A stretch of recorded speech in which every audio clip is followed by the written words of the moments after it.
ছাড়লাম আমি বাপের বসত বাড়ি, বন্ধু মহল ছাইরা দিয়া হইলাম দেশান্তরী।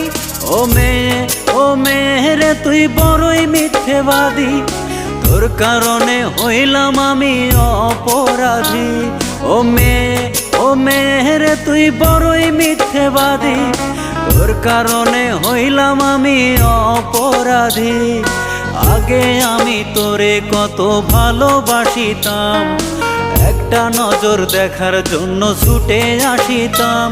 তোর হাসি মাখা মুখ দেখিয়া পরাণ জুড়াইতাম, তোর কান্না মাখা মুখ দেখিলে আদর করিতাম। তোর মুখের কথা বিশ্বাস কইরা ভালোবাসিলাম, তোর সুখ দুঃখের সাথী হইয়া আগলায়া রাখতাম। এখন দেখি আমার জন্য নাই রে কোনো টান, অন্য